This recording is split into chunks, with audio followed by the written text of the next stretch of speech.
morning, viewers. For all those who are watching us live on Facebook, this is Stars of David, and as you know, I'm Savita Davidson.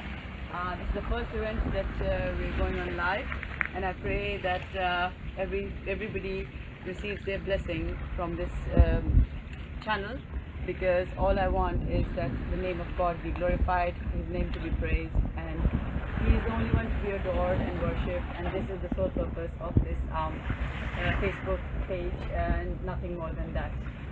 So let us I just want to have a quick prayer and start off, so that whatever we do is in accordance with the will of God, and the Holy Spirit leads us, and Jesus, the Word, is our direction always. Let us pray. Heavenly Father, mighty Redeemer, the God of Abraham, Isaac and Jacob, we come into your presence with thanksgiving and praise. For you alone are holy, and you alone are mighty. Lord, I thank you for giving us the privilege to stand on this land today. The island called Malta, where your servant Paul stepped on this land 2,000 years ago. On this very land, Lord, I thank you that you've given us the privilege to stand here and witness the sight and feel the presence of the Holy Spirit and receive the anointing that you laid on Paul 2,000 years ago. And it still flows. It flows here in the shores of Malta, because there is where the ship wrecked. So Lord, as we come to exalt your name, let us flow in the Spirit, in the Holy Spirit, and let Jesus be glorified. And we give you all the honor and glory that's due your name. The Stars of David is just meant to exalt your name. And I thank you as I continue this with my husband, Hanan Davidson, and our friend in the Spirit, Arif Malik. Thank you, Lord, for everybody who is watching. Let everybody who is watching be blessed. Let everybody who watches it later be blessed. And Lord, you have said bless and do not curse. So Lord, we stretch out our hands and bless everybody who is watching this now or later.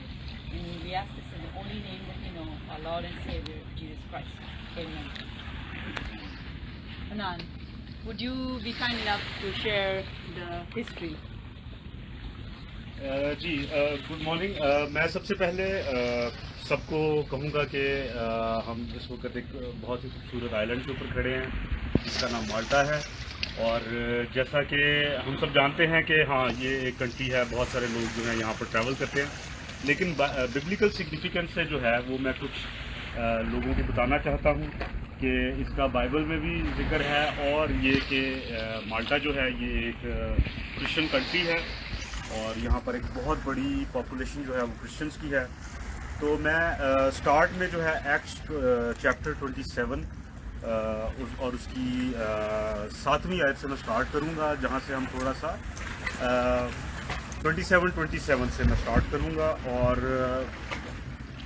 इसके अंदर ये कि हम पढ़ेंगे कि क्या मतलब कि माल्टा का जिक्र कहाँ पर किस तरह से मतलब कि बाइबल के अंदर आता है, और फिर मैं कुछ जगहें आपको पॉइंट आउट करूँगा ताकि आपको थोड़ा सा आइडिया हो इसकी हिस्ट्री और सिग्निफिकेंस का। और ये कि हम एक बहुत ही ब्लेस्ड लैंड के ऊपर खड़े हैं जहाँ पर हमारे मुक़द्दस पौलुस रसूल जो हैं उन्होंने मुनादी की, और उन्होंने उनकी इस मुनादी की वजह से कलाम जो है वो बहुत सारे लोगों को जो है वो पहुँचा। तो हम स्टार्ट करते हैं, खुदाउन के पाक कलाम में से पढ़ेंगे। और हम बहुत दिनों तक आहिस्ता आहिस्ता चलकर जब मुश्किल से दुंदिस के सामने पहुँचे, तो इसलिए कि हवा हमको आगे बढ़ने ना देती थी, सिलमोने के सामने से होकर क्रीते की आड़ में चले। तो ये वो जगह हैं जहाँ से वो आगे बढ़ रहे थे। और ये एक इजिप्शियन ग्रेन शिप था जो कि मतलब कि गंदम कैरी कर रहा था, मिस्री जहाज़ था जिसके ऊपर ये मतलब कि सफ़र कर रहे थे। इसके अलावा इस जहाज़ पर और कैदी भी थे, कुछ सिपाही थे, सूबेदार थे, यानी कि पावरफुल लोग भी थे, और जो बहुत ही मजलूम किस्म के लोग थे, या कुछ जो गुनहगार थे हम कह सकते हैं वो भी इसके अंदर थे। अब हम आगे बढ़ते हैं और मुश्किल उसके किनारे किनारे चलकर हसीन बंदर के नाम एक मुकाम में पहुंचे जिससे लिसिया शहर नज़दीक था। और जब बहुत अरसा गुजर गया और जहाज़ का सफ़र इसलिए ख़तरनाक हो गया कि रोज़े का दिन गुजर चुका था, तो पुलिस ने उन्हें यह कहकर नसीहत की कि ऐ साहिबो, मुझे मालूम होता है कि इस सफ़र में तकलीफ़ और बहुत नुकसान होगा, ना सिर्फ माल और जहाज़ का बल्कि हमारी जानों का भी। मगर सूबेदार ने ना खुदा और जहाज़ के मालिक की बातों पर पुलिस की बातों से ज़्यादा लिहाज किया, और चूंकि वो बंदर जाड़ों में रहने के लिए अच्छा ना था, इसलिए अक्सर लोगों की सलाह ठहरी कि वहाँ से रवाना हों और अगर हो सके तो फिलिपस में पहुंचकर जाड़ा काटे। वो क्रीते का एक बंदर है जिसका रुख शुमाल मशरिक और जनूब मशरिक को है। जब कुछ कुछ दिखना शुरू हुआ, हवा चलने लगी, तो उन्होंने ये समझ कर के हमारा मतलब हासिल हो गया, लंगर उठाया और क्रीते के किनारे के करीब करीब चले। तो पहले ये लिबियन शोर्स की तरफ भी जा रहे थे, और क्योंकि वहाँ पर सैंडी बीच थे तो फिर ये इन्होंने अपना रूट चेंज किया, लेकिन इस एरिया का शायद इन लोगों को इतना आइडिया नहीं था, या इस जजीरे का इनको इतना पता नहीं था। लेकिन थोड़ी देर बाद हम फर्दर कंटिन्यू करते हैं। एक बड़ी तूफ़ानी हवा जो कि यूरक्लोन कहलाती है, क्रीते पर से जहाज़ पर आई, और जब जहाज़ हवा के काबू में आ गया, उसका सामना ना कर सका, तो हमने लाचार होकर उसको बहने दिया और पूरा नाम के एक छोटे जजीरे की आड़ में बहते हुए बड़ी मुश्किल से डोंगी को काबू में लाए।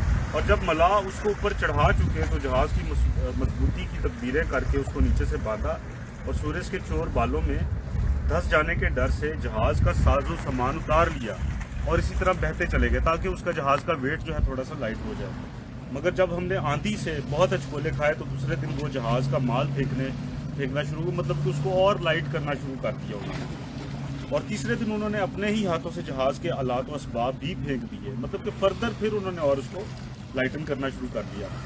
और जब बहुत दिनों तक ना सूरज नज़र आया, ना तारे, और शिद्दत की आंधी चल रही थी, तो आखिर हमको बचने की बिल्कुल उम्मीद ना रही। यानी कि ये वो एरिया है जहाँ पर उस वक्त इस तरह का मौसम था, इस तरह का माहौल था कि कुछ नज़र नहीं था। अभी तो शुक्र है मौसम बहुत क्लियर है, बहुत अच्छा है, साफ़ सुथरा है, लेकिन उनको उस वक्त पे कुछ नज़र नहीं था आ रहा। और जब बहुत फाका कर चुके तो पुलिस ने उनके बीच में खड़े होकर कहा, ऐ साहिबो, लाजिम था कि तुम मेरी बात मान कर क्रीते से रवाना ना होते और ये तकलीफ़ और नुकसान ना उठाते, मगर अब मैं तुमको नसीहत करता हूँ कि खातिर जमा रखो, क्योंकि तुम में से किसी की जान का नुकसान ना होगा मगर जहाज़ का। और पुलिस को ये पहले ही पता चल चुका था कि यहाँ पर जहाज़ का नुकसान होना ही होना है, क्योंकि खुदा जिसका मैं हूँ और जिसकी इबादत भी करता हूँ, उसके फरिश्ता ने उसी रात को मेरे पास आकर कहा, है पुलिस ना डर, ज़रूर है कि तू कैसर के सामने हाजिर हो, और देख जितने लोग तेरे साथ जहाज़ में सवार हैं उन सब की खुदा ने तेरी खातिर जान बख्शी की। इसलिए साहिब वो खातिर जमा रखो, क्योंकि मैं खुदा का यकीन करता हूँ कि जैसा मुझसे कहा गया है वैसा ही होगा। लेकिन ये ज़रूर है कि हम किसी टापू में जा पड़े। जब 14वीं रात हुई और हम बहर में टकराते फिरते थे, तो आधी रात के करीब मलाहों ने अटकल से मालूम किया कि किसी मुल्क के करीब पहुँचे कि नहीं। और जब पानी की था से लेकर 20 पुरसा पाया, यानी कि जो उसकी गहराई थी उसको उन्होंने चेक किया, थोड़ा आगे बढ़कर, और फिर 15 पुरसा पाया। और इस डर से कि मुबादा चट्टानों पर जा पड़े, जहाज़ के पीछे से 4 लंगर डाले और सुबह होने के लिए दुआ करते रहे। और जब मलाहों ने चाहा कि जहाज़ पर से भाग जाए, उस बहाना से कि गली से लंगर डालें, डोंगी को समुद्र में उतारा। तो पुलिस ने सूबेदार और सिपाहियों से कहा कि अगर ये जहाज़ पर ना रहें तो तुम भी नहीं बच सकते। इस पर सिपाहियों ने डोंगी की रस्सियां काट कर उसे छोड़ दिया, उसको जाने दिया। और जब दिन निकलने को हुआ तो पुलिस ने सबकी मिन्नत की कि खाना खा लो, और कहा कि तुमको इंतज़ार करते करते और फाका खींचते आज 14 दिन हो गए, तुमने कुछ नहीं खाया, इसलिए तुम्हारी मिन्नत करता हूँ कि खाना खा लो, क्योंकि इस पर तुम्हारी बेहतरी मौकूफ़ है, और तुम में से किसी एक के सर का बाल भी बिका नहीं होगा। ये कहकर उसने रोटी ली और उन सब के सामने खुदा का शुक्र किया और तोड़ कर खाने लगे। फिर उन सब की खातिर जमा हुई और आप भी खाना खाने लगे, और हम सब मिलकर जहाज़ में 276 आदमी थे। और जब वो खाना खाकर सैर हुए तो गेहूं को समुद्र में फेंक कर जहाज़ को हल्का करने लगे। जब दिन निकल आया तो उन्होंने उस मुल्क को ना पहचाना, यानी कि ये जो एरिया था वो इसको पहचान ना सके, मगर एक खाड़ी देखी जिसका किनारा साफ था, और सलाह के अगर हो सके तो जहाज़ को उस पर चढ़ा लें।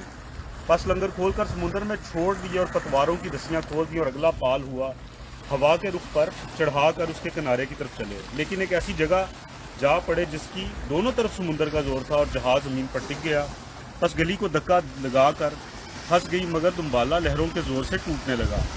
और सिपाहियों की ये सलाह थी कि कैदियों को मार डालें कि ऐसा ना हो कि कोई तैर कर भाग जाए, मतलब कि इस जजीरे पर ना आ जाए। लेकिन सूबेदार ने पौलुस को बचाने की गर्ज से उससे इरादा किया और हुक्म दिया कि जो तैर सके पहले कूद कर किनारे पर चले जाए और बाकी लोग बाज़ तख्तों पर और बाज़ जहाज़ की चीज़ों के सहारे से चले जाए। और इस तरह सब के सब खुशकी पर सलामत पहुंच गए।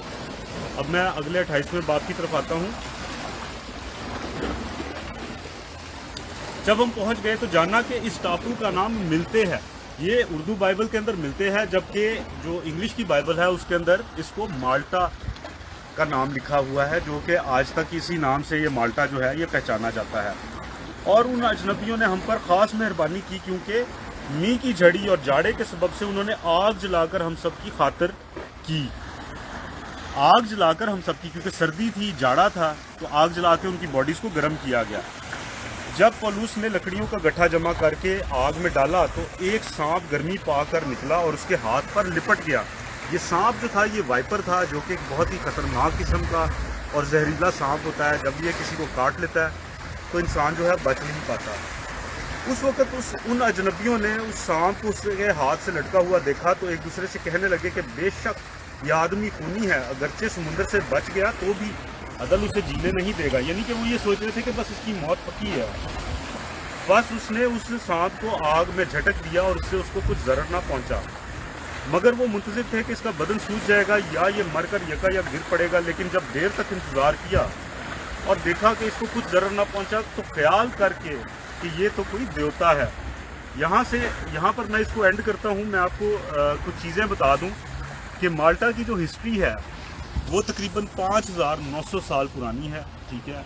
और यहाँ पर पहले जो लोग रहे थे वो इतने पुराने थे और आज ये एक बड़ा फ्लरिशिंग किस्म का शहर है। इसके अलावा यहाँ पर डिफरेंट खुदाओं की पूजा की जाती थी, बुतों की पूजा की जाती थी।